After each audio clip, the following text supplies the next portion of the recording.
Now, in 2020, the New York Times published an op-ed from Arkansas Senator Tom Cotton calling for the U.S. to put an end to the summer's deadly riots. But according to a new book, woke New York Times employees, they were reportedly furious. One staffer accusing his own colleagues of acting like a bloodthirsty mob, demanding someone be fired for greenlighting Tom Cotton's op-ed. Another staffer reportedly openly wept and lamented that none of his friends would talk to him because he worked for a company that published something written by a sitting Republican senator.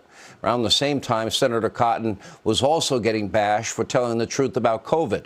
The Washington Post called his lab leak theory a, quote, debunked conspiracy. The New York Times said it was fringe, but they weren't the only ones. Take a look. Tom Cotton a couple of days ago spouting a conspiracy theory that the Chinese made this virus up. You have the lab in Wuhan. Senator Tom Cotton actually closed his office this morning, calling it the Wuhan virus as he did so. And he has, of course, been out in public talking about conspiracy theories, frankly, as to where the virus came from. Giving just the whiff of credibility there on television and on social media to a conspiracy theory going around that the coronavirus originated and was perhaps man-made inside a lab in China. All right, joining us now, Senator Tom Cotton, the great state of Arkansas. Senator, let me start with the New York Times.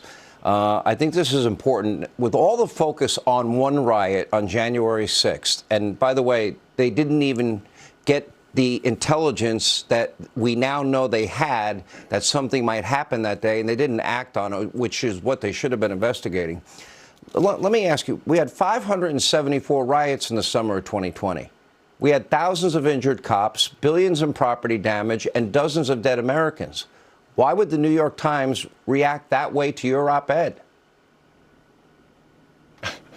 Well, Sean, thanks for that trip down memory lane. I think what unites both of these moments, whether it's me pointing out before any of the shutdowns in America even happened, that this virus almost certainly originated in a lab in Wuhan, not some food market there, and saying that we should use whatever law enforcement or military force is necessary to restore order when rioters and looters were rampaging our streets are very closely connected.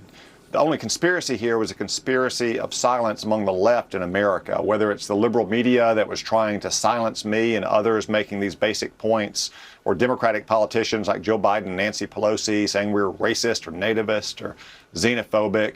And then you had MSNBC and CNN and all the rest piling on. And then you have people, in the government like Tony Fauci, as you were pointing out earlier, adding more fuel to this conspiracy of silence, trying to squelch all dissent about the party line. And I want to remind everyone that both of these points were just basic common sense. Anyone could look at the facts on the ground in Wuhan and say, this virus most likely came from that lab.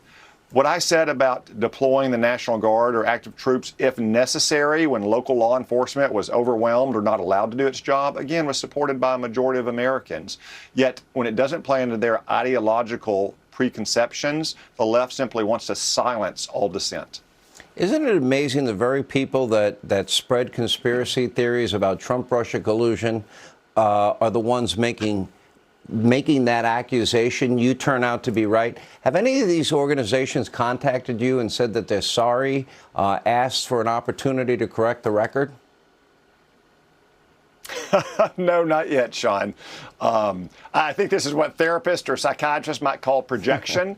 And I suspect most of the people at the New York Times who had the meltdown are dealing with therapists and psychiatrists on a regular basis. But no, so far they have not reached out to me. Now, I will give credit where credit is due. Jim Bennett, who was the editor that was fired for this, did contact me months ago. He said privately what he has since said publicly, that he should not allow the New York Times to issue a so-called correction to my op-ed. He shouldn't have done that. I appreciate that. There's nothing wrong in anything I said back then. The American people knew it then, and they know it now.